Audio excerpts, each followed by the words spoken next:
चलिए सभी लोग हाथ जोड़ लीजिए, मंगलाचरण करते हैं अपन। नमो अरिहंताणं नमो सिद्धाणं नमो आयर्याणं नमो वज्रायाणं नमो लोय सवसाहूणम्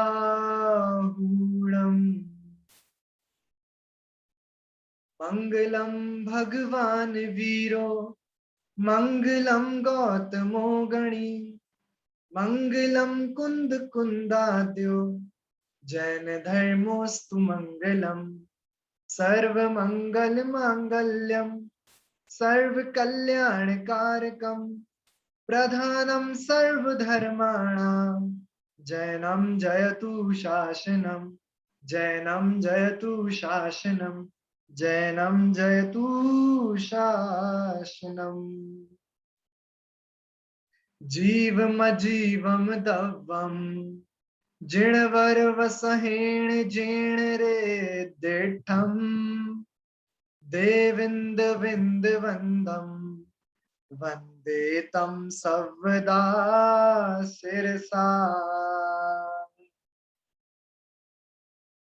साक्षात जिनेंद्र परमात्मा ने जैसा जीव और अजीव द्रव्यों का वर्णन बताया है, वैसा ही वर्णन हम इस महान द्रव्य संग्रह जी ग्रंथ में पढ़ रहे हैं। और उसके 2 अधिकारों को कंप्लीट कर लेने के बाद उसका जो तृतीय और अंतिम महाधिकार मोक्ष मार्ग अधिकार, उस पर अपनी चर्चा चल रही है, जिसके मूल रूप से 2 अंतर अधिकार थे। आप लोगों को याद होगा 39 से लेके 46 नंबर की गाथा तक निश्चय और व्यवहार मोक्ष मार्ग का वर्णन आया।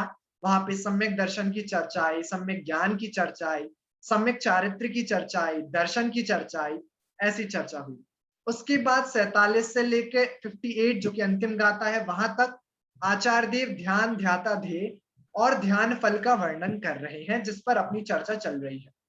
पिछली क्लासेस में हम ये सब पढ़ चुके हैं, जो आपकी स्क्रीन पे आपको दिख रहा है। इसके बाद 47 नंबर की गाथा में आपको याद होगा हमने ध्यान करने का उपदेश आचार्य देव ने दिया था, वो पढ़ा था। 48 नंबर की गाथा में ध्याता का लक्षण पढ़ा था। 49 नंबर की गाथा में वो जो 7 सेट ऑफ नंबर्स हम लोगों ने पढ़े थे, याद आ रहा है क्या? 7 सेट ऑफ नंबर्स हमने पढ़े थे, 35, 16, याद आ रहा है मीनल आंटी? कुछ कुछ मीनल आंटी, पंच परमेष्टि के वाचक जो थे, ठीक है ना, हमने वो पढ़ा था। उसके बाद 50, 51, 52, 53, 54, मतलब 50 से लेके 54 गाथा तक पंच परमेष्टियों का स्वरूप अपन ने पढ़ा था, जिनका पदस्थ और रूपातीत आदि ध्यान हुआ करता है। वह हमने 54 नंबर की गाथा तक पूरा कंप्लीटली पढ़ लिया था। आज हमें क्या क्या पढ़ना है? आज हमें 3 गाथाएं पढ़नी है, 55, 56 और 57। 3 गाथा आज अपन को पढ़नी है, जिसमें क्या विषय आने वाला है तो मैं आपको बता देता हूं। अभी तक हमने व्यवहार ध्यान का स्वरूप पढ़ा है, ठीक है ना। अभी तक हम पंच परमेष्टियों के ध्यान की बात कर रहे थे, है ना। तो यह सब व्यवहार ध्यान की चर्चा चल रही थी। तो व्यवहार ध्यान जब आचार्य देव ने बता दिया, तो अब वो कह रहे हैं अब मैं 55 नंबर की गाथा में निश्चय हमारा जो ध्येय क्या है और निश्चय ध्यान क्या है, निश्चय ध्याता क्या है, इन समस्त बातों का स्वरूप वो एक 55 नंबर की गाथा में बताने वाले हैं, ठीक है। तो जो निश्चय ध्यान का स्वरूप आएगा वो कौन सी गाथा में आएगा? 55 नंबर की गाथा में आएगा, ठीक है। उसके बाद 56 नंबर की गाथा में जो परम ध्यान है उसका वर्णन आएगा, और 57 नंबर की गाथा में एक बार फिर से ध्यान की सामग्री क्या होती है और उस पूर्वक इस पूरे जो अंतर अधिकार है, जो ध्यान का जो पूरा प्रकरण है, उसको आचार्य देव खत्म करेंगे, उपसंहार उसका करेंगे। तो बहुत ही सिंपल सिंपल गाथाएं हैं 55, 56, 57, लेकिन आसान होने के साथ साथ बहुत ही ज्यादा जरूरी गाथाएं भी ये है। ओके, तो हम इनको अच्छे से समझेंगे और 3 ही गाथा आज अपन लोगों को पढ़नी है, तो ज्यादा अपन को दिक्कत भी नहीं होगी, सरल विषय है, ठीक है, आसानी से आप लोगों को समझ में आ जाएगा। ओके, चलिए तो अपन स्टार्ट करते हैं, ये सब आप पढ़ चुके हैं। सबसे पहले अपन आज 55 नंबर पढ़ रहे हैं। 55 नंबर की गाथा है जिसमें निश्चय ध्यान का स्वरूप आएगा और इसमें क्या क्या विशेषताएं हैं वो भी शॉर्टली अपन देखते हैं। पहले अपन लोग सभी लोग गाथा पाठ करते हैं। जम किंच विचिंततो वित्तो हवे जदा साहु लद्धूणय एयत्तं तदाहुतं तस्य निश्चयं झाणम्। देखिए इस गाथा में एक विशेषता तो ये है कि अभी तक व्यवहार वाला पूरा वर्णन चल रहा था। आचार्य देव इस गाथा में आकर किसका निश्चय ध्यान का स्वरूप हम लोगों को बताएंगे। ओके, किसका किसका वर्णन आएगा? निश्चय ध्यान का वर्णन आएगा, ठीक है। और साथ साथ इसकी विशेषता क्या है कि देखिए पहली जो अपन अभी 3 गाथाएं पढ़ के आए हैं उसमें किस किस चीज का वर्णन आया? उसमें एक तो ध्यान का वर्णन आया, ठीक है, और किसका वर्णन आया कि ध्याता का लक्षण भी आया। याद आया क्या? ध्याता का भी लक्षण हम अभी अभी पहले पढ़कर आए हैं। और क्या वर्णन आया कि ध्येय, ध्येय मतलब कल्पना जी, ध्येय मतलब लक्ष्य, आई गेस लक्ष्य। हाँ, ध्येय मतलब कि जिनका हम ध्यान कर रहे हैं, राइट, जिनका हम ध्यान कर रहे हैं वो सारे हमारे ध्येय हैं, ठीक है। तो किसका ध्यान करना हम ये भी पढ़ के आए जिसमें हमने पंच परमेष्टि पढ़े थे, राइट। कैसे ध्यान करना हम वो भी पढ़ के आए, हम मतलब ध्यान का स्वरूप भी पढ़ के आए। और जो ध्याता होता है, जो ध्यान करने वाला पुरुष होता है, वो किस प्रकार का होता है हम वह भी पढ़ के आए, ठीक है। यह सब कुछ हम पढ़ के आए। अब आचार्य देव इस 55 नंबर की गाथा में, एक ही गाथा में आपको ध्याता भी फिर से बताएंगे, ओके, आपको ध्यान भी फिर से बताएंगे, आपको ध्येय भी, जो 3 बातें आप पढ़ के आए हैं, ध्येय, ध्याता एंड ध्यान, ये तीनों आपको फिर से बताएंगे। लेकिन किस नए से बताएंगे? व्यवहार नए से कि निश्चय नए से? निश्चय नए से बताएंगे, ठीक है। अरविंद अंकल कौन से नए से बताएंगे? निश्चय नए से, निश्चय नए से बताएंगे, क्योंकि व्यवहार नए से तो पिछली 3 गाथाओं में उन्होंने वर्णन कर ही दिया। अब निश्चय नए की बात आ गई, ठीक है। अब समझिए, अब गाथा का अर्थ देखिए, अच्छे से समझ में आएगा। क्या कह रहे हैं?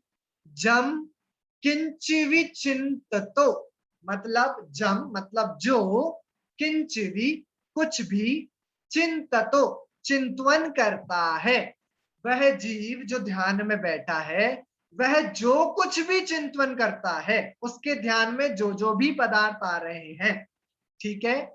आगे, ऋणरीह वित्तो हवे जदा साहु। ऋणरीह वित्तो मतलब, ऋणरीह वित्तो, वित्तो मतलब की हो गया प्रवृत्ति, ऋणरीह मतलब इच्छा रहित। तो इच्छा रहित पूर्वक वह जो भी चिंतवन करता है, जिस भी चीजों का ध्यान कर रहा है, उसको ऐसी कोई इच्छा नहीं कि मेरे ध्यान में यह वस्तु आ जाए और मेरे ध्यान में अब ये वस्तु आ जाए।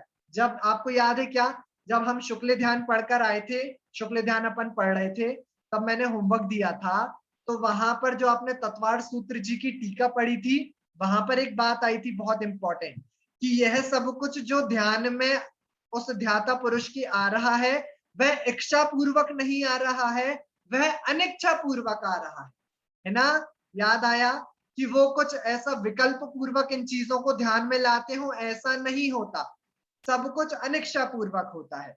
वही यहाँ पर कह रहे हैं, ऋणरीह वित्तो, इच्छा रहित होता है, जो कुछ भी ध्यान में आ रहा है वह सब कुछ बिना इच्छा के आ रहा है। ओके, इतना समझ में आया? इजी। हवे जदा साहु, जदा मतलब जब, साहु मतलब साधु। तो उस साधु को जो कुछ भी ध्यान में आ रहा है वह निरीह वित्तो, अनिच्छा पूर्वक, इच्छा रहित होकर चिंतवन चल रहा है, ठीक है। आगे क्या कह रहे हैं दूसरी लाइन में? लद्धूण, लद्धूण मतलब संस्कृत या फिर हिंदी शब्द क्या है? लब्धि, मतलब प्राप्ति हो, ठीक है। लब्धूण मतलब शब्द का मतलब हो प्राप्ति हो, प्राप्त करके, या मतलब जो एयत्तम एकत्व को, एकाग्रता को, ठीक है। तो एकाग्रता को प्राप्त होकर वह साधु जो कुछ भी चिंतन करता है वह सब कुछ इच्छा पूर्वक होता है कि अनिच्छा पूर्वक होता है? अनिच्छा पूर्वक होता है, ठीक है।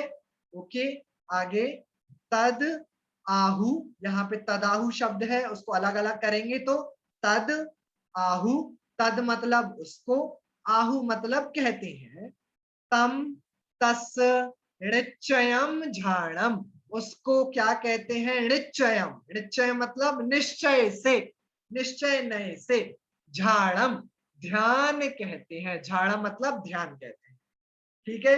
तो पूरा अर्थ क्या हो गया कि साधु जो ध्याता पुरुष है वह जो कुछ भी ध्यान में चिंतन करता है, किंचिवी चिंततो, जो कुछ भी चिंतन करता है, कैसा करता है? किणरी है वित्तो, अनिच्छा पूर्वक चिंतन करता है। और क्यों चिंतन करता है, कैसा चिंतन करता है? लब्धूण या एकत्व, एयत्व मतलब एकाग्रता को प्राप्त करके चिंतन करता है, ठीक है। पूर्ण रूप से एकाग्र होकर, निर्विकल्प होकर चिंतन करता है। और वैसी एकाग्रता, वैसी निर्विकल्पता, उसको क्या कहा जाता है? तस् ऋच्चयम झाणम, वह निश्चय नय से ध्यान कहलाता है, उसको निश्चय नय से ध्यान कहिए। अर्थ समझ आया? अर्थ समझ में आया? ओके, अर्थ बहुत इजी है, मेरे ख्याल से अर्थ आप लोगों को समझ में आ गया होगा। लेकिन मैंने आप लोगों को क्या बोला था पहले कि इस ही एक गाथा में आचार्य देव ने ध्याता भी बता दिया, ध्येय भी बता दिया और ध्यान भी बता दिया, ठीक है। ठीक है, तो अब आप लोगों में से मुझे कौन बताएगा कि इस एक गाथा में ध्यान, ध्येय और ध्याता कहां पे आया, कहां पर उनका स्वरूप आया? गाथा का अर्थ आप लोग समझ गए हैं, शब्दों के मतलब आपको पता है, लेकिन ये तीन चीजें ध्यान, ध्याता और ध्येय आपको इस गाथा में कहां नजर आ रहे हैं? पढ़ लीजिए, मैं आपको 1 मिनट का फिर से समय देता हूं, आराम से पढ़िए गाथा को, नीचे अन्वयार्थ भी दिया है उसको भी पढ़िए और पता लगाइए, सब कुछ गाथा में है।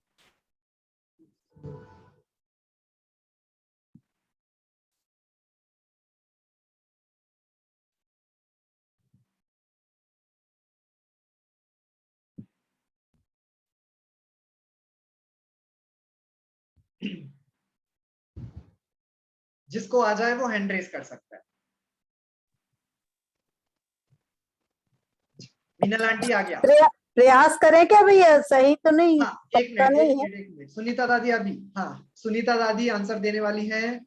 विभा चाची को उत्तर आ रहा है, मिताली दीदी को आ रहा है, संगीता चाची आ रही हैं, बहुत बढ़िया। सुनीता दादी, सरोज आंटी, बहुत बढ़िया बहुत बढ़िया। तो मैं एक काम करता हूँ, मैं एक एक एक, एक पूछ लेता हूँ आप लोगों से, ठीक है।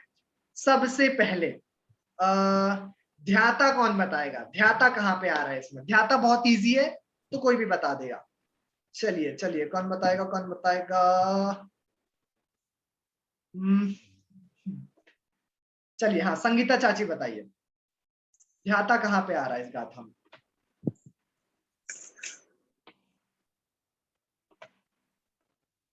अनम्यूट करिए, अनम्यूट करिए। हेलो, हाँ जी, आवाज आ रही है? आ रही है, बोलिए। निरी वित्ती आया है, उसमें ध्याता का लक्षण है। बहुत बढ़िया। ऋणी है वित्तो हवे जदा साहू, मतलब जिसकी वृत्ति कैसी है कि इच्छा रहे। अनिच्छा वाली है, उसको इच्छाओं का अभाव हो गया है, ठीक है, जिसे जिसे इच्छा निरोधा कहा जाता है, ठीक है। तो ये ध्याता आ गया। वेरी गुड संगीता साहब, मतलब बिल्कुल सही उत्तर, ठीक है। ये हो गया ध्याता। अब नेक्स्ट, ध्यान कौन बताएगा? ध्यान का स्वरूप कहाँ आ रहा है यहाँ पे? चलिए बढ़िया, सबके हाथ उठ रहे हैं, तो भी मैं किससे पूछ लूं, किससे पूछ लूं? चलिए सुनीता दादी, सिवनी। तस् निश्चयम झाणम, क्या? तस्य निश्चयम झाणम, तस्य निश्चय से, निश्चयम झाणम, ये ठीक है, ये निश्चय से ध्यान का स्वरूप कहते हैं इसे। हाँ, ये ना ये मतलब डेफिनेशन को कंप्लीट कर रहे हैं वो, ठीक है। लेकिन ध्यान का लक्षण कहाँ पे आया है वो बताइए, ध्यान का एक्चुअल लक्षण क्या है जो गाथा में आपको नजर आ रहा है? लास्ट में तो उन्होंने ये कहा एकाग्रता करके ये अत्तम लद्दूणम, हाँ हाँ, बहुत बढ़िया, लद्धूण एकाग्रता या प्राप्त ए करके। अत्तम, बिल्कुल सही, लद्धूण या ए अत्तम, ये आ गया ध्यान का स्वरूप, ठीक है। और अब ध्येय का स्वरूप क्या है? ध्येय क्या है? ध्यान का चिंतन, ध्यान में जो चिंतन चलता है उसको ध्येय कहा जाता है। ध्येय इसमें कहाँ पे नजर आ रहा है कल्पना जी? जम विचिंततो, जम किंचि विचिंततो, बहुत बढ़िया, जिस किसी भी चीज का चिंतन चल रहा हो वही तो ध्येय है। जिस भी चीज का चिंतन चल रहा हो वही ध्येय है। तो इस प्रकार जम किंच विचिंततो, जिस किसी भी चीज का चिंतन चल रहा हो। चलिए एक चीज और, एक चीज, ये तो 3 चीजें आ गई, वेरी गुड, आप सभी लोगों को पता है। एक और, जो ये पद कहा जम किंच विचिंतितो, मतलब जिस किसी भी चीज का चिंतन चल रहा हो। तो यहाँ पर किसी भी चीज का चिंतन चल रहा हो, इसका मतलब क्या है? इसका मतलब क्या है? यहाँ पे क्या मात्र आत्मा लेना है या फिर अनात्मा भी हो सकता है? क्या दोनों भी हो सकता है? क्या क्या हो सकता है? हैंड रेस करिए, उत्तर दीजिए। जिन जिन ने अभी उत्तर दे दिया है वो हैंड रेस कर सकते हैं, लेकिन मैं उनसे पूछूंगा नहीं। पर हैंड रेस जरूर कीजिए। चलिए चलिए चलिए, कौन बताएगा? हाँ, किससे पूछें? चलिए सुनीता दादी बताइए, दूसरी वाली सुनीता दादी। आत्मस्वरूप या अनंत आदि का मतलब चिंतन का चल रहा है। तो इसका मतलब ये कि आत्मा पदार्थ भी और अनात्मा पदार्थ भी, दोनों पदार्थ। आत्मस्वरूप या अनंत आदि का, तो मतलब मात्र पंच परमेष्टि और आत्मा, इतना ही ध्यान चलना चाहिए, बराबर? ठीक है। अच्छा, जो जो सुनीता दादी से एग्री करते हो थम्स अप करिए, जो नहीं करते हो थम्स डाउन कर सकते हैं। मिताली दीदी नहीं करती हैं, कल्पना जी नहीं करती हैं। और कोई ओपिनियन? चलिए मीनल आंटी कुछ ट्राई कर रही हैं क्या? क्या हो सकता है जम किंची भी चिंततो, मतलब जिस किसी भी चीज का चिंतन चलता हो, उसमें क्या क्या लेंगे? आत्मा पदार्थ की अनात्मा पदार्थ? निश्चय ध्यान आया, इसलिए आत्मा का यानी अपना ध्यान करते हैं। ओके, निश्चय ध्यान की चर्चा है इसलिए आत्मा पदार्थ मात्र लेंगे, बराबर? साधु जन के लिए आया है। Nice try, nice try. चलिए और कोई मिताली दीदी कुछ ट्राई कर रहे हैं क्या? नहीं? हाँ कल्पना जी ट्राई करिए। तो इच्छा रहित है ना वो, हाँ।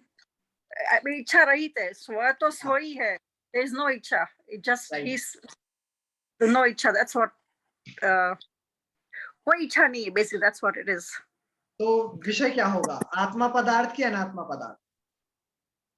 मतलब वो स्वयं में ही लीन है ना, so he is himself, वो खुद ही आत्मा है, तो क्या बोलते हैं, there is no विकल्प, वो खुद में ही है। ओके ओके ओके ओके, बढ़िया बढ़िया बढ़िया, ट्राई अच्छा है। अच्छा, ये जो हैंड रेस कर रहे हैं इनका नाम नहीं आ रहा है, C8A072, वीडियो ऑफ है उनका, अगर आप उत्तर दे रहे हो तो। अभिलाषा चाची बोल रहे हैं। अच्छा, हाँ हाँ हाँ, अभिलाषा चाची बोलिए। आत्मा पदार्थ ही आएगा क्योंकि वो तो सब सिर्फ समझ। आत्मा पदार्थ आएगा। Okay okay okay okay okay, हाँ विभा चाची बोलिए।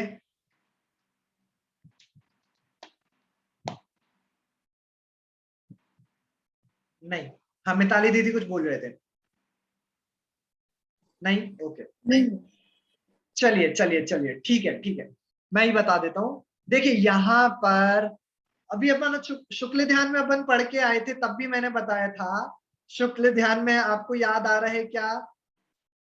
वहां पे द्रव्य भी था, गुण भी था, पर्याय भी था। याद आया? सुनीता दादी याद आया क्या? द्रव्य गुण पर्याय का परिवर्तन भी हो रहा था शुक्ल ध्यान में, याद आ रहा है? विचार जो चल रहा था शुक्ल ध्यान में, है ना? तो वहां पर भी जब हम पढ़ के आए थे कि वहां पर द्रव्य गुण पर्याय का पलटना हो रहा है, तो मात्र आत्मा पदार्थ का ध्यान होता होगा, ऐसा किसने कहा? है ना? तो यहाँ पर ध्यान में आत्म पदार्थ और अनात्म पदार्थ दोनों ही पदार्थों का ध्यान होता है। लेकिन वहां पर भी उन्होंने एक बहुत इंपॉर्टेंट शब्द डाला है गाथा में, जिसको क्या कहा, जिसको दूसरी लाइन में एयत्तम मतलब एकाग्रता पूर्वक, और दूसरा इंपॉर्टेंट शब्द क्या? किणरीह वित्तो मतलब अनिक्षा पूर्वक। ये जो उनके विषय परिवर्तित हो रहे हैं, कभी आत्म पदार्थ का ध्यान, कभी अनात्म पदार्थ का ध्यान, यह कैसा है कि यह सब कुछ एकाग्रता पूर्वक है। दूसरा, क्या वो बुद्धि पूर्वक इन सभी को बदल रहे हैं, इच्छा पूर्वक इनको बदल रहे हैं कि नहीं? वह भी अनिच्छा पूर्वक बदल रहा है। अपन ये सब तो शुक्ल ध्यान में ही पढ़ के आए थे, फिर ये कंफ्यूजन क्यों हुआ और उत्तर क्यों नहीं दे पाए अपन इस चीज का? रिवाइज नहीं किया क्या? ठीक है, कोई बात नहीं, कोई बात नहीं, कोई बात नहीं, कनेक्ट नहीं कर पाया अपन। चलिए ठीक है, तो याद आया? तो यहाँ पर भले ही निश्चय ध्यान की चर्चा चल रही हो, लेकिन निश्चय ध्यान की भी वो परिभाषा इस प्रकार से बना रहे हैं कि कंप्लीट एकाग्रता और अनिच्छा पूर्वक जो ध्यान चल रहा है उसका नाम निश्चय ध्यान है। और वहां पर जब आप इसकी जो टीका है, जो वर्णी जी वाली टीका है, वहां पर भी प्रश्न उठाया कि यहाँ पर कुछ भी चिंतन जो चल रहा है इसमें क्या क्या लेंगे, आत्म पदार्थ लेंगे कि अनात्म पदार्थ लेंगे? तो उन्होंने भी ऐसा कहा कि आत्म पदार्थ भी चलेगा और अनात्म पदार्थ, दोनों पदार्थों का ध्यान होगा, लेकिन एकाग्रता पूर्वक होगा। और कैसे होगा? अनिच्छा पूर्वक होगा। ठीक है, ये दोनों शब्द परिभाषा में से कहीं नहीं जाने चाहिए, एकाग्रता और अनिच्छा। ओके ओके, चलिए चलिए चलिए चलिए, मैंने आप लोगों के लिए गाथा में मार्किंग्स कर दी है। देखिए, पहला जम किंची विचिंततो, ये ध्येय बता दिया उन्होंने। ऋरीह वित्तो हवि जदा साहू, ये ध्याता का लक्षण बता दिया फिर से। और लद्दूण या एयत्तम, यह ध्यान बता दिया। तम तस्य निश्चयम ध्यानम, यह निश्चय से ध्यान है। ऐसा निश्चय ध्यान का स्वरूप आचार्य देव ने 55 नंबर की गाथा में बताया, क्योंकि पिछली 3 गाथाओं में उन्होंने व्यवहार ध्यान, व्यवहार ध्याता आदि का स्वरूप उन्होंने बताया था। ठीक है, क्लियर है क्या ये विषय? इसमें कोई डाउट्स? इसमें कोई डाउट्स? हाँ मीना लांडी पूछिए। हाँ भैया, द्रव्य गुण पर्याय से जो आपने बोला वो आप अभी चाहे बाद में आप उसको एक बार बता दीजिए थोड़ा। अच्छा, वो परिवर्तन निश्चय ध्यान अपने लिए रहता है, साधु जन कर रहे हैं निश्चय ध्यान अपने लिए, हमें ध्यान आ रहा है आत्मा। तो अनात्मा जो आप कह रहे हैं द्रव्य गुण पर्याय से, वो आप जरा सा समझा दीजिए। अच्छा ठीक है, ये हाँ ये अपन एंड में लेते हैं। ठीक है, मैं समझ गया आपका क्वेश्चन। हाँ सुनीता दादी कुछ कह रही है। हाँ वही शब्द पूछ रहे थे, अनात्मा में क्या लेना है? अच्छा, अनात्मा में कोई भी पदार्थ हो सकता है ना। आपको याद आया कि वहां पर जब हम शुक्ल ध्यान पढ़ रहे थे, वहां पे हमने पढ़ा था कि द्रव्य गुण पर्याय, ठीक है, कोई भी पदार्थ द्रव्य गुण पर्याय, उनका चिंतन ध्यान में चल सकता है। और इन द्रव्य गुण पर्याय को बताने वाले जो श्रुत के वचन हैं, वितर्क शब्द आया याद? वितर्क, पृथक, वितर्क, विचार। तो वितर्क का मतलब क्या था? कि श्रुत के वचन। ठीक है, तो श्रुत के ऐसे वचन जो कि इन द्रव्य गुण पर्याय को बताते हो, उन पर ध्यान चल सकता है। इसका मतलब किसी भी द्रव्य, किसी भी गुण, किसी भी पर्याय पर ध्यान चल सकता है, लेकिन एकाग्रता पूर्वक और अनिच्छा पूर्वक। ओके, बढ़े आगे। सुनीता दादी क्लियर है? ओके ओके ओके ओके, चलिए अब मैं आगे ये वाली गाथा अपन को क्लियर है, इसलिए मैं नेक्स्ट गाथा पे मूव ऑन कर रहा हूं, जो कि 56 नंबर की गाथा है। बहुत बार आप लोगों ने इस गाथा को सुना होगा, पढ़ा होगा, क्योंकि बहुत ही फेमस गाथा है ना। और इसका अर्थ भी आप मतलब देखिए कितना सुंदर है, कितनी सुंदर गाथा आचार्य देव ने लिखी है। इसका गाथा पाठ करते हैं, फिर इसका अर्थ समझते हैं, फिर इस पे चर्चा करते हैं थोड़ी सी, ठीक है। चलिए। मा चिट्ठः मा जंपः मा चिंतः किं विजेण होइथिरो अप्पा अप्पम मिरौ एणमेव परम हवे झाणम। इस गाथा में आचार्य देव परम ध्यान का स्वरूप बता रहे हैं, परम ध्यान का स्वरूप। अच्छा, पहले एक क्वेश्चन, इसका अर्थ बताओ उसके पहले। जब वो गाथा पहले पीछे अपन पढ़ रहे थे तब भी मैंने बोला था मैं आपको आगे इसी गाथा की जैसी गाथा बताऊं, ठीक है। तो are you connecting the dots? आप पहले का रेफर करके क्या पढ़ रहे हो? ऐसी ही गाथा की माँ चिट्ठ है, माँ जंप है, माँ चिंता है, ऐसी ही एक गाथा अभी अभी अपन इसी अंतर अधिकार में पढ़कर आए हैं। कल्पना जी को पता है, कल्पना जी के फेशियल एक्सप्रेशन से मुझे समझ में आ गया। और किसी को याद है क्या कौन सी नंबर की वो गाथा है, उसका क्या स्वरूप, मतलब उसमें क्या बताया था? सुनीता दादी को पता है, बहुत बढ़िया, हैंड रेस करते रहिए बस, मुझे पता लग जाए किस किस को पता है। संगीता चाची वेरी गुड, विद्या आंटी नाइस, वर्षा आंटी याद आ रहा है क्या? याद करिए, याद करिए कौन सी गाथा थी, इसी अंतर अधिकार में थी। चलिए मैं एक जन से पूछ लेता हूँ। हाँ विद्या आंटी बताइए कौन सी नंबर की गाथा थी और उसमें क्या क्या वर्णन आया था? सॉरी सॉरी, हाँ बोलिए, अनम्यूट करिए जी। 48 नंबर की गाथा का वेरी लक्षण। गुड, हाँ। मा मुज्ज मा रज्ज मा दुस्सह इठनीठ अथेसु हाँ थिरमिच्छ जय चित्तम विचित्र झाणप सिद्धिये। क्या अर्थ यद- था? ये था कि विचित्र अर्थात अनेक प्रकार के ध्यान की प्राप्ति करने के लिए चित्त को स्थिर करना चाहते हो तो इष्ट हाँ। और अनिष्ट पदार्थों में मोह मत करो, राग मत करो और द्वेष मत करो। बहुत बढ़िया, बहुत बढ़िया, याद आया आप सभी लोगों को? जो ध्याता का लक्षण 48 नंबर की गाथा में आचार्य देव ने बताया था। तो उन्होंने बोला था एक तुम्हें अच्छा ध्याता बनना है ना, उसने बोला हाँ मुझे बनना है, मुझे बनना है। तो आचार्य देव कहते हैं कि मोह मत करो, राग मत करो, द्वेष मत करो, किसमें? कि इष्ट और अनिष्ट पदार्थों में। तो क्या होगा कि तुम्हें विचित्र प्रकार का जो ध्यान है उसकी तुम्हें सिद्धि हो जाएगी। याद आया? 48 नंबर की गाथा, ठीक है। ऐसे आपको रेफर बराबर करते रहना है, ऐसे पढ़ेंगे तो बराबर याद रहेगा। 48 एंड 56 आर कनेक्टेड, ठीक है। और अब देखिए 56 नंबर की गाथा में भी आचार्य देव क्या कह रहे हैं कि माँ चिट्ठ है, माँ जंप है, माँ चिंत है, किम विजेण होई थिरो। माँ चिट्ठ है मतलब कुछ भी चेष्टा मत करो, माँ जंप है मतलब कुछ भी मत बोलो, और माँ चिंतः मतलब कुछ भी चिंतवन मत करो। किम विजीर्ण होई थिरो मतलब थिर हो जाओ। तुम किसमें थिर हो जाओ? कि अप्पा अप्पम्मी रहो, कि आत्मा आत्मा में ही रत हो जाए। क्या कितना सुंदर पद है कि अप्पा अप्पम्मी रहो। अरे अब बहुत देख लिया बाहर, ठीक है, अब जितना बाहर देखना था, जितना शरीर आदि में झांकना था, जितना संयोग आदि में झांकना था, बहुत हो गया। अब कोई चेष्टा मत करो, अब कोई वचन मत बोलो, अब कुछ भी चिंतन मत करो। खुद को खुद में झांको, खुद का स्वरूप देखो। अप्पा अप्पम्मी रहो, है ना, स्वयं से स्वयं में रम जाओ। कितना सुंदर पद, अप्पा अप्पम्मी रहो। और इणमेव परम हवे झाणम, क्या कह रहे हैं?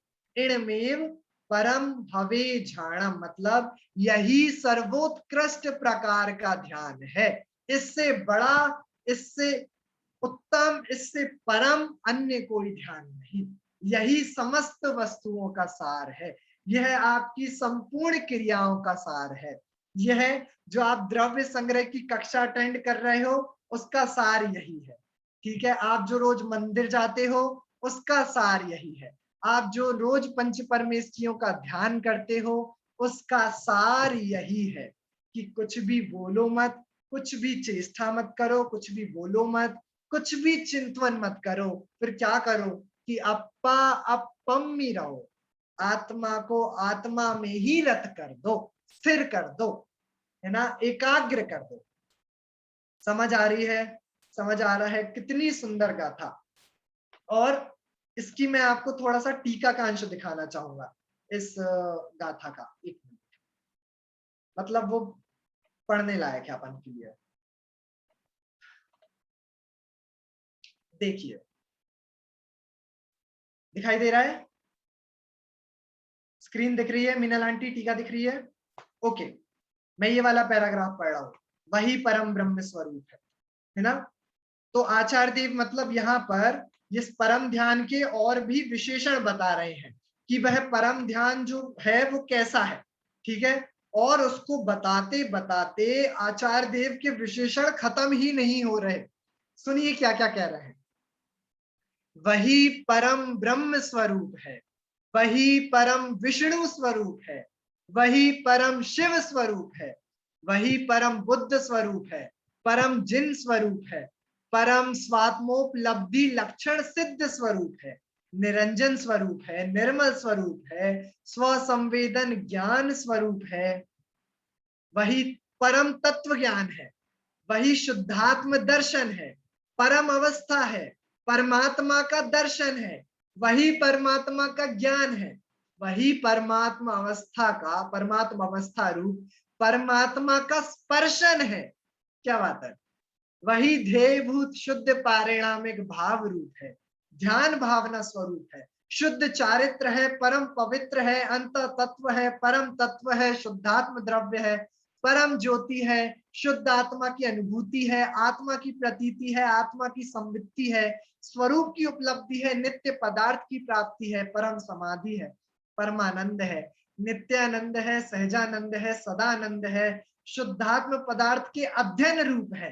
ठीक है, स्वाध्याय भी आ गया, परम स्वाध्याय है, निश्चय मोक्ष का उपाय है, एकाग्र चिंता निरोध है, परम बोध है, शुद्धोपयोग है, परम योग है, भूतार्थ है, परमार्थ है, निश्चय पंचाचार है, अरे वही समय सार है, वही अध्यात्म सार है, समता आदि निश्चय षड आवश्यक स्वरूप है, अभेद रत्नात्रय स्वरूप है, वीतराग सामायिक है, परम शरण उत्तम मंगल है, केवल ज्ञान की उत्पत्ति का कारण है, कर्मों के क्षय का कारण है, निश्चय चतुर्विध आराधना है, परमात्मा की भावना है, शुद्धात्मा की भावना से उत्पन्न सुख की अनुभूति परम कला है।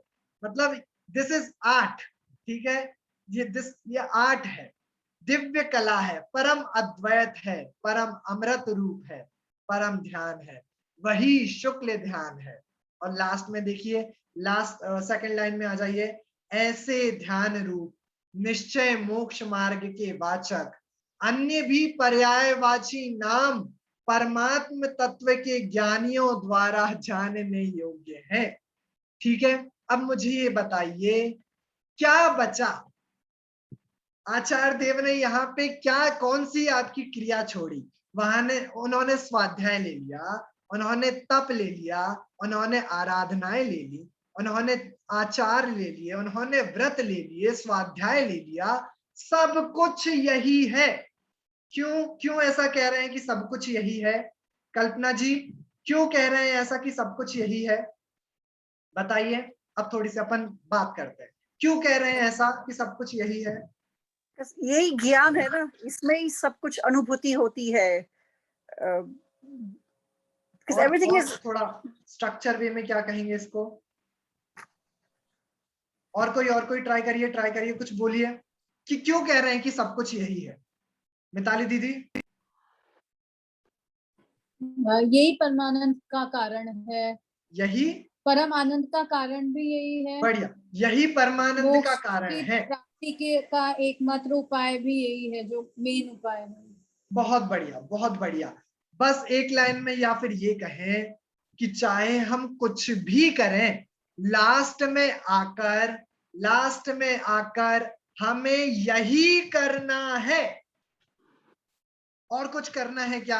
आप स्वाध्याय क्यों कर रहे हो? आप मंदिर क्यों जा रहे हो? आप देव दर्शन क्यों कर रहे हो? आप छान के पानी क्यों पी रहे हो? और यदि किसी की भावना अच्छी है, भावना यदि उसकी अच्छी है, तो यदि वो ऐसा भी सोच रहा है कि मैं व्यापार आदि कर रहा हूं, तो इससे मेरे जो धार्मिक जो मेरी चीजें हैं वो मेरी बराबर चलेंगी, मेरे विकल्प समाप्त होंगे, ठीक है, न्याय नीति पूर्वक जो व्यापार चल रहा है, तो वो व्यापार भी क्यों कर रहा है?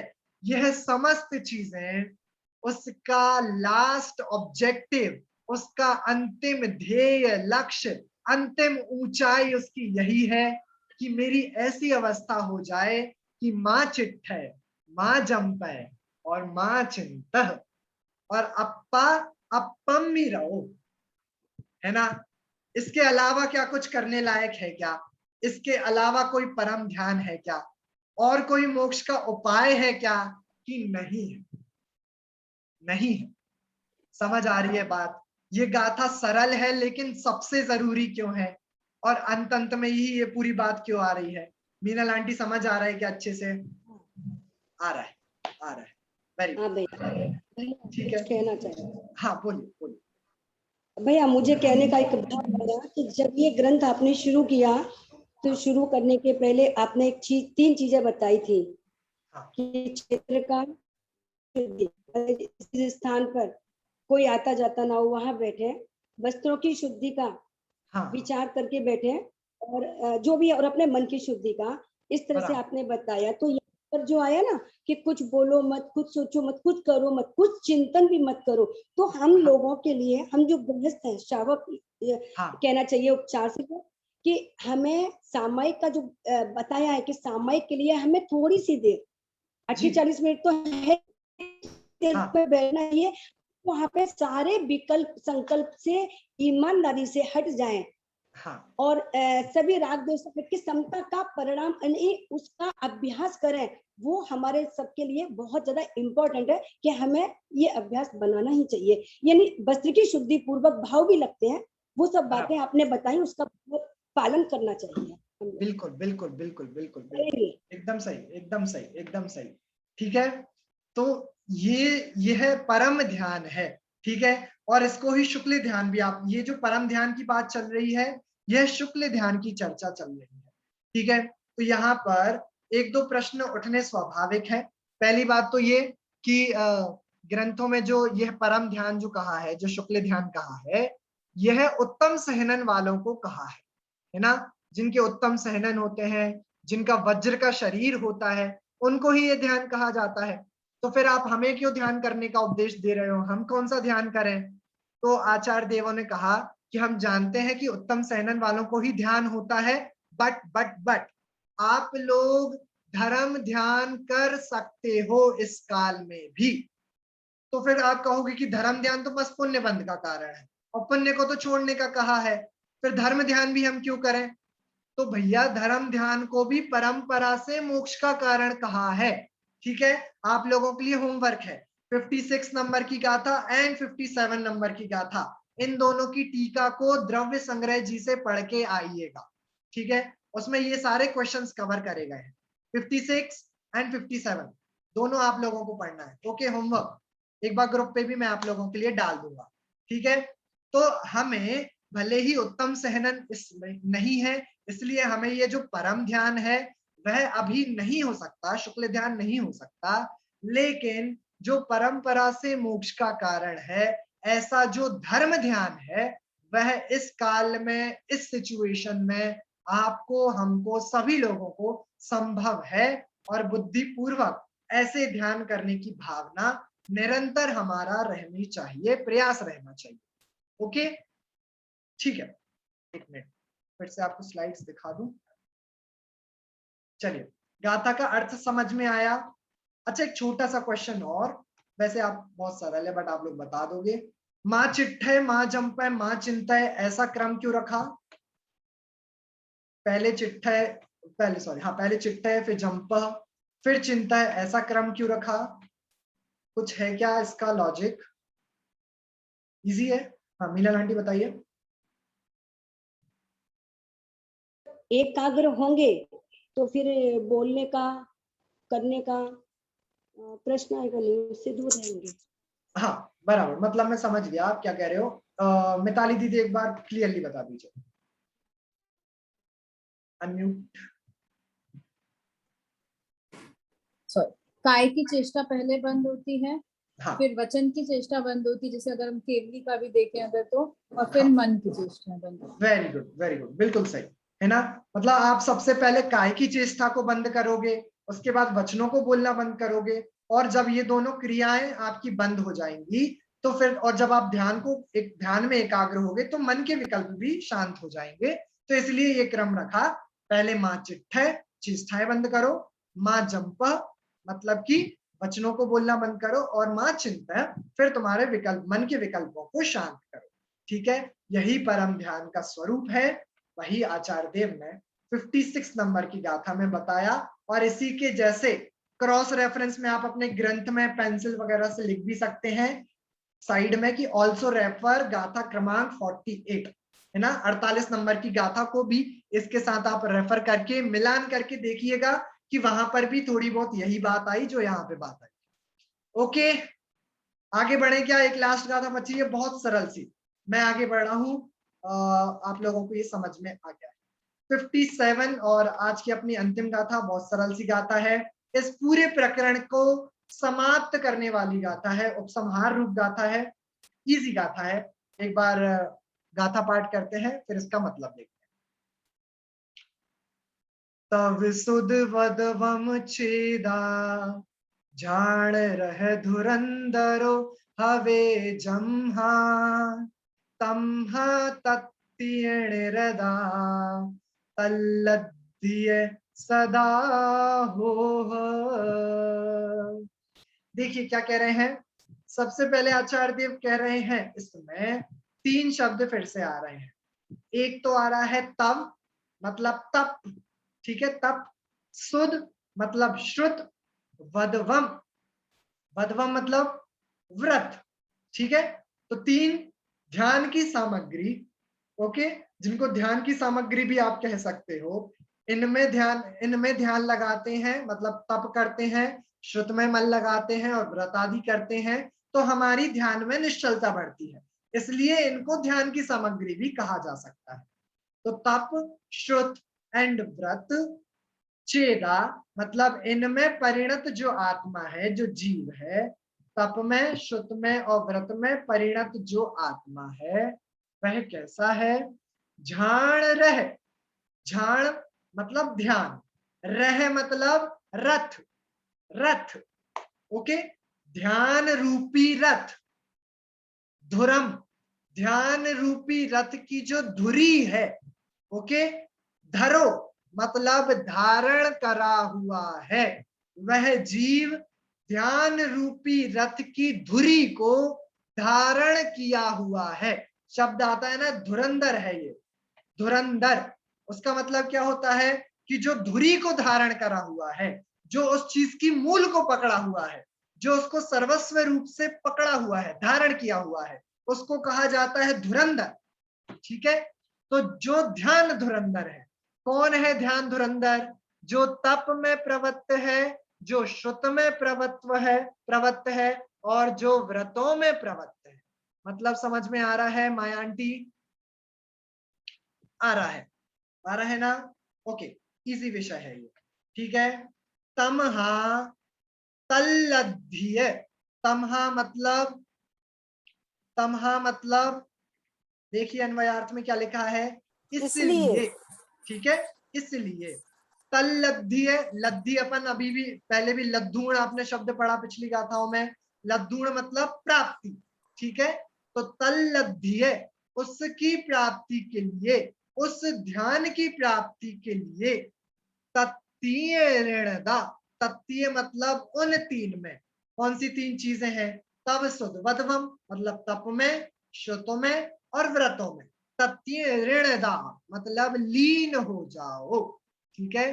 तो यदि तुम्हें उस परम ध्यान की प्राप्ति करनी है, जो परम ध्यान हम आचार्य देव ने 56वीं गाथा में बताया, माँ चिट्टे माँ जंपह वाला, उस परम ध्यान की प्राप्ति करनी है तो हाँ, एक काम करो, भले ही तुम इस काल में उस परम ध्यान की प्राप्ति नहीं कर पाते, लेकिन जो उस परम ध्यान की प्राप्ति का परंपरा कारण है, कौन? तव सुध वधवम, ठीक है, तप श्रुत और व्रत, उन तीनों में तुम लीन हो जाओ। कहने का मतलब है धर्म ध्यान में लीन हो जाओ। ओके, मतलब समझ आ रहा है क्या इस गाथा का? सिंपल सा। अच्छा, एक ये गाथा का मतलब तो इजी है, ये आप लोगों को समझ में आ गया। यहाँ पे आप लोगों के लिए प्रश्न, कौन, अगर आप लोगों ने ये बता दिया तो मतलब मजा ही आ जाएगा, मतलब ऐसा हो जाएगा कि मेरा पढ़ाना सफल है अगर आप लोगों ने ये बता दिया। ठीक है, चलिए ये बताइए कि आप जब इस गाथा को ग्रंथ से पढ़ेंगे, ठीक है, तो उसकी उत्थानिका जो होती है उसमें आचार्य देव कह रहे हैं कि वैसे तो हमने ध्यान की सामग्री पहले बहुत बार बताई है आप लोगों को, ठीक है, लेकिन इस बार फिर से एक बार फिर से मैं आप लोगों की इस गाथा में 57 नंबर की गाथा में ध्यान की सामग्री बताता हूं और विषय को एंड करता हूं। ओके, ठीक है, आचार्य देव क्या कहते हैं? वैसे तो मैंने बहुत बार पहले आप लोगों को ध्यान की सामग्री बताई है, ठीक है, कौन कौन कौन सी ध्यान की सामग्री? तव सुध वधवम, तप श्रुत व्रत आदि के बारे में। प्रश्न, लास्ट टाइम हम जो पढ़ के आए उसमें पिछली बार आचार्य देव ने यह ध्यान की सामग्री कौन सी गाथा में बताई थी? अगर पूरी गाथा याद हो तो मजा ही आ जाएगा, और यदि वो पद भी याद हो, थोड़ा हिंदी में भी अर्थ हो, बता दीजिए, मतलब दिल खुश हो जाएगा। सोचिए सोचिए सोचिए, थोड़ा सा ध्यान लगाइए। Sir, what was the question again? कि इस गाथा में आचार्य देव ने ये बोला कि ध्यान की सामग्री बताई, तप श्रुत और व्रत, ठीक है, इन पूर्वक ध्यान में निश्चलता आती है, इसलिए इनको ध्यान के सामग्री कहा जाता है, राइट। आचार्य देव ने जब इस गाथा को स्टार्ट किया तो उन्होंने लिखा कि वैसे तो मैंने ध्यान की सामग्री पहले बहुत बार बताई है आप लोगों को, लेकिन इस गाथा में मैं फिर से आपको ध्यान की सामग्री बताता हूं और फिर इस मतलब पूरे विषय को एंड करता हूं, ध्यान के विषय को, राइट, उपसंहार करता हूं। तो पिछली बार आचार्य देव ने इस ध्यान की सामग्री को कहाँ बताया था? व्रत आदि की थोड़ी सी बात वर्षा आंटी बता रही है, वेरी गुड। मीनल आंटी भी बता रही है, वेरी वेरी गुड। कल्पना जी भी ट्राई कर रही हैं, नाइस। थोड़ा ट्राई भी करेंगे चलेगा, ऊंचा नीचा गलती वलती सब लाजमी है अभी। सुनीता दादी बता रही हैं, बहुत बढ़िया। सुनीता दादी दूसरी वाली प्रश्न एक बार और बोलिए। प्रश्न एक और बार बताऊं क्या? हाँ, हमने सुना नहीं, मोबाइल डिस्टर्ब कर रहा है। अच्छा ठीक है, प्रश्न एक और बार बता देता हूं मैं। आचार्य देव ने इस गाथा में बोला कि ध्यान की सामग्री और उपसंहार कर रहा हूं मैं, ठीक है, तो ध्यान की सामग्री उन्होंने क्या क्या बोला कि व्रत, श्रुत और क्या बोल रहा, तप सुध वधवम, मतलब तप श्रुत और व्रत, यह सब ध्यान की सामग्री है, ठीक है सुनीता दादी। और इस गाथा की उत्थानी का जब आचार्य देव आप ग्रंथ पढ़ेंगे तो पाएंगे उन्होंने लिखा वहां पे कि वैसे तो मैंने व्रत की सामग्री आपको पहले ध्यान की सामग्री मैंने तो पहले आपको बहुत बार बताई है अन्य अन्य जगहों पर, लेकिन इस गाथा में मैं फिर से आपको ध्यान की सामग्री बताता हूं और फिर इस पूरे विषय को समाप्त करता हूं। तो पिछली बार आपने इस ध्यान की सामग्री जो ये तप श्रुत व्रत आदि की बात आपने पिछली कौन सी गाथा में पढ़ी थी? कौन बताएगा? कौन बताएगा? संगीता चाची बता रही है, very good very good very good. चलिए चलिए चलिए ट्राई करिए, अगर बता दिया तो मजा ही आ जाएगा, मतलब जल्दी जल्दी फिर टाइम हो रहा है। हैंड रेस करिए जिसको पता है आप। हाँ, कल्पना जी कर रही हैं, वर्षा आंटी, संगीता चाची, अरविंद अंकल, माया आंटी, कुछ नहीं पता, कोई बात नहीं, चलिए तो एक काम करते हैं, वर्षा आंटी से पूछते हैं। वर्षा आंटी ने आज उत्तर नहीं दिया। हाँ वर्षा आंटी बताइए। सर 49 और 50 गाथा है जिसमें हमें ध्यान के बारे में बताया कि ध्यान करते समय हमें किसका आश्रय लेना है, किसका अवलंबन लेके हम ध्यान में लीन हो सकते हैं। तो पंच परमेष्टि का उन्होंने लक्षण बताए हैं। तो जब हम उनके गुणों में लीन होंगे तब हम उनके गुणों के साथ हमारा भी मिलान कर सकते हैं और हमारे ध्यान में लीन हो सकते हैं उनके जैसे। That is what I feel 49 50 गाथा में। ठीक है, nice try, but nice try. अच्छा एक और बार मैं बता दूं कि जो ये ध्यान की सामग्री की बात मैं पूछ रहा हूँ, मैं ध्येय की बात नहीं पूछ रहा हूँ कि किसका ध्यान चलना चाहिए। ये जो ध्यान की सामग्री वो कह रहे हैं किस किस को, व्रत आदि को, शुद्ध मतलब स्वाध्याय आदि को, तप आदि को, इनको वो ध्यान की सामग्री कह रहे हैं। ठीक है, तो ये व्रत श्रुत आदि की बात पिछली कौन सी गाथाओं में आई है, ये मैं पूछ रहा हूं। मधु आंटी ट्राई करेंगी क्या? प्रयास करिए, कुछ भी प्रयास करिए, एक बार अनम्यूट करिए।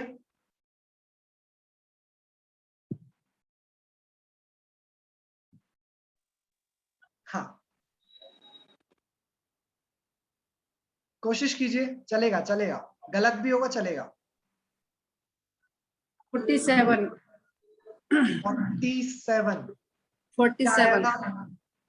ध्यान के भेद बताए थे।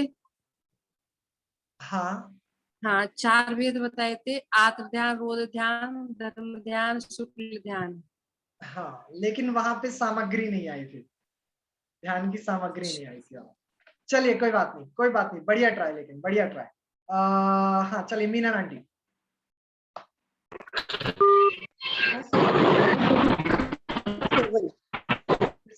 कि 46 और 47 गाथा 46 और 47 हाँ कि भव के कारणों का नाश करने के लिए ज्ञानियों को बाह्य और अभ्यंतर क्रियाओं को रखना है, ऐसा जिनेन्द्र देव का कहा हुआ। मुनि नियम से दोनों प्रकार के मोक्ष के कारणों को ध्यान से प्राप्त करते हैं, इसलिए उसमें प्रयत्नशील होकर ध्यान का भलीभांति प्रयास करें। नहीं, ये भी ध्यान की सामग्री में नहीं, ये भी ध्येय की बात आ गई। चलिए हाँ ऋतु चाची, जल्दी ऋतु चाची। भैया हाँ जो व्यवहार चारित्र है वो वाली गाथा हो सकती है ना? वेरी गुड, बहुत बढ़िया। प्रकार में प्रवृत्ति। हाँ गाथा नंबर 45 बहुत बढ़िया समझा। हाँ ऐसा पूरी गाथा क्या थी ऋतु चाची? गाथा व्यवहार चारित्र की पहली लाइन तो ये थी, अशुभ की प्रवृत्ति छोड़ो, शुभ में प्रवृत्ति करो। और दूसरी लाइन में क्या बताया था कि व्रत समिति गुप्ती ऐसा वह वेरी गुड। मैं बस यही सुनना चाह रहा था। सरोज आंटी ने भी कंफर्म कर दिया था भाई 45 नंबर की गाथा है। याद आया क्या? 45, 43, 44 दर्शन वाली गाथा थी, वो कंप्लीट हो चुकी थी। 45 नंबर की गाथा में आके हमने व्यवहार चारित्र पढ़ा था, है ना? और क्या बोला था वहां पे उन्होंने? क्रिया रो वाले जी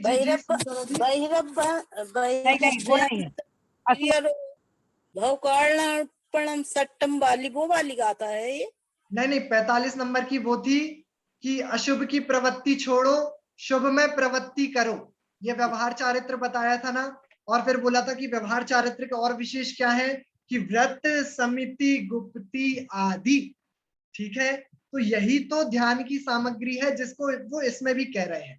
ठीक है, कि व्रत करो, तप करो, शुद्ध का अभ्यास करो। इनसे क्या होगा कि इनसे तुम्हारे ध्यान करने की शक्ति बढ़ेगी। ये ध्यान की सामग्रियां है। ठीक है, बहुत बढ़िया ऋतु चाची। सरोज आंटी ने भी कंफर्म किया था, वेरी गुड। और जो भी लोगों ने ट्राई किया था, वेरी वेरी वेरी गुड। ठीक है, डबल थम्स अप आप लोगों के लिए। ठीक है, आप लोग के ग्रंथ में लिख सकते हैं पेंसिल से कि ऑल्सो रेफर गाथा 45। ठीक है, गाथा नंबर 57 के साथ रेफरेंस लिखते रहिए अपने गाथाओं में। ऐसे आप लोगों को याद भी रहेगा, विषय में क्लैरिटी रहेगी और इससे पढ़ने में भी आपको आसानी होगी। ठीक है, ठीक है। तो इस प्रकार आज अपन लोगों ने 3 गाथाएं आज कंप्लीट करी। बहुत ही अच्छी आज चर्चा हुई अपन लोगों की, आप लोगों ने बढ़िया उत्तर दिए, बहुत बढ़िया। अगली क्लास जो अपनी 9 तारीख को होगी वो अपने विषय की अंतिम क्लास होगी, जिसमें ग्रंथ का भी उपसंहार होगा, क्लास का भी उपसंहार होगा, सब किसी का उपसंहार होगा। आप लोगों का जो एग्जाम होगा वो 10 लक्षण के बाद होगा। डेट वगैरह मैं आप लोगों को कंफर्म करके बता दूंगा। एग्जाम पैटर्न भी जो होगा वो एमसीक्यू ही होगा, मतलब 4 ऑप्शन रहेंगे, बस आपको सही वाले पे टिक करना है। कोई लिखने विखने का झंझट नहीं है, इसलिए कोई टेंशन वाली बात नहीं है। कितने क्वेश्चन होंगे एक बार ग्रुप पे आप लोगों को कंफर्म करके चर्चा करके बता दूंगा, ठीक है। तो कोई भी एग्जाम की वाली तो चिंता अपन को करने का है ही नहीं। औपचारिकता है, लेकिन जरूरी औपचारिकता है वो, ठीक है। एग्जाम सभी लोगों को देना है, ठीक है। मेहनत करिए तो अपन लोगों को उसका परिणाम दिखना चाहिए, ठीक है। तो एग्जाम सभी लोगों को बढ़िया देना है, उसमें कोई नहीं। एग्जाम 10 लक्षण के बाद ही होगा। 10 लक्षण के बाद अपन रिवीजन लेक्चर्स भी रहेंगे, जिसमें अपन एक क्लास में एक लेक्चर में पूरे के पूरे ग्रंथ का रिवाइज करेंगे, ठीक है। वो थोड़ा शॉर्टली होगा, लेकिन ऐसा रहेगा कि आपको पूरा क्लियर एक बार दिमाग में सेट हो जाए कि अपन ने क्या क्या कहाँ पे कैसा पढ़ा था, ठीक है। तो कोई भी दिक्कत वाली बात नहीं है, सब कुछ मैं आप लोगों को पढ़ाऊंगा। बस आप लोगों को बढ़िया से घर पे पढ़ते रहना है, विचार करते रहना है, चिंतन करते रहना है और अभ्यास करते रहना है। बस आप लोगों को इतना करना है, बाकी मुझ पे छोड़ दीजिए, ठीक है। हेलो भैया। हाँ माया आंटी। हाँ, मुझे वो 53 और 54 गाथा में अब्सेंट थी, थोड़ा प्रॉब्लम था नेट का मेरे यहाँ, तो कुछ मालूम नहीं 53 और 54 अच्छा, तो गाथा, वो आप तो थोड़ा सी आप वैसे उसका लेक्चर यूट्यूब पे अपलोडेड है, वो आप देख सकते हैं एक बार। पीडीएफ नहीं है भैया? क्या पीडीएफ वो यूट्यूब पे पीपीटी, उसकी पीडीएफ चाहिए आपको? हाँ पीडीएफ चाहिए। हाँ वो भी सेंड कर दूंगा मैं उसको। हाँ 53, 54 और 55 3 जी जी गाथा सब कुछ सेंड कर दूंगा। हाँ, मैं आपको बाकी तो है। हाँ ठीक है, ठीक। चलिए चलिए चलिए, आज अपना समय थोड़ा ज्यादा हो गया है, जल्दी से जिनवाणी स्तुति करते हैं अपन। हाथ जोड़ लीजिए सभी लोग। मिथ्यातम नाश वे को ज्ञान के प्रकाश वे को आपा पर भास वे को भानु सी बखानी है। छहो द्रव्य जान वे को बंद विधि भान वे को स्वपर पछान वे को परम प्रमानी है। अनुभव बताय वे को जीव के जताय वे को कहु न सताए वे को भव्य और आनी है। जहाँ तहाँ तार वे को पार के उतार वे को सुख विस्तार वे को यही जिनवाणी है। हे जिनवाणी भारती तो है जपू दिन रैन। जो तेरी शरणा गहे सो पावे सुख चैन। जावाणी के ज्ञान तै सूझे लोकालो। सो वाणी मस्तक नमो सदा देते हूँ ढोक। नवाड़ नमोकार मंत्र। नमो अरिहंताणम नमो सिद्धाणम नमो हरियाणम नमो वज्झाणम नमो लोय सब साहुणम। नमो अरिहंताणम नमो सिद्धाणम नमो हरियाणम नमो वज्झाणम नमो लोय सब साहुणम। नमो अरिहंताणम नमो सिद्धाणम नमो हरियाणम नमो वज्झाणम नमो लोय सब साहुणम। नमो अरिहंताणम नमो सिद्धाणम नमो हरियाणम नमो वज्झाणम नमो लोय सब साहुणम। नमो अरिहंताणम नमो सिद्धाणम नमो हरियाणम नमो वज्झाणम नमो लोय सब साहुणम। नमो अरिहंताणम नमो सिद्धाणम नमो हरियाणम नमो वज्झाणम नमो लोय सब साहुणम। नमो अरिहंताणम नमो सिद्धाणम नमो हरियाणम नमो वज्झाणम नमो लोय सब साहुणम। नमो अरिहंताणम नमो सिद्धाणम नमो हरियाणम नमो वज्झाणम नमो लोय सब साहुणम। नमो अरिहंताणम नमो सिद्धाणम नमो हरियाणम नमो वज्झाणम नमो लोय सब साहुणम। बोलिए मुद्रावंत सर्व जनेन्द्र भगवंतों की जय। नित्य बोधनी माँ जिनवाणी माता की जय। सर्व वीतरागी संतों की जय हो। अहिंसामय जैन धर्म की जय। जय जिनेन्द्र। सभी को सादर जय जिनेन्द्र। और एक बार इम्पोर्टेंट बात, आप लोगों की सेकंड असाइनमेंट आपका जो सेकंड असाइनमेंट है उसकी डिटेल मैंने ग्रुप पर डाल दी, आप लोगों ने देख लिया होगा। असाइनमेंट वो बिल्कुल वैसा ही है जैसा आपने पिछली बार ऑडियो रिकॉर्ड करके भेजी थी ना, वैसे ही आपको इस बार भी एक ऑडियो रिकॉर्ड करके भेजनी है। और इस बार लेकिन आप लोगों को गाथा नंबर 43 और 44 43 और 44 इस गाथा दर्शन के स्वरूप जो आपको जितना भी समझ आया हो उसमें आपको अपनी भाषा में उसको एक्सप्लेन करना है। ठीक है, उसमें क्या विषय आया था वो आपको अपनी भाषा में बताना है। 3 से 5 मिनट तक की वह ऑडियो होनी चाहिए। आप मुझे पर्सनल मैसेज करके भेज सकते हैं। ठीक है, तो ये असाइनमेंट आप याद करिएगा। इसके फाइनल मार्क्स में फाइनल आपका जो रिजल्ट बनेगा उसमें इसके मार्क्स भी रहेंगे। ठीक है, तो दोनों आपके असाइनमेंट्स प्लस आपका एग्जाम, इसको मिला के आपका पूरा रिजल्ट बनेगा। और उसके बाद देखते हैं फिर कौन निकलता है धुरंधर। चलिए। हेलो भैया, हाँ जी। भैया हमको ग्रंथराज जी मिला नहीं ना, तो हाँ, माया आंटी मैं आपका एक बार पूछवाता हूँ कि क्या हुआ उसका। बाकी तो मैंने मंगलायतन में एड- इन्फॉर्म कर दिया था आपका जो इशू था एड्रेस वाला। अच्छा, तो एड्रेस बराबर है ना आपके पास मेरा? हाँ, एड्रेस वो जो आपने भेजा था वो है मेरे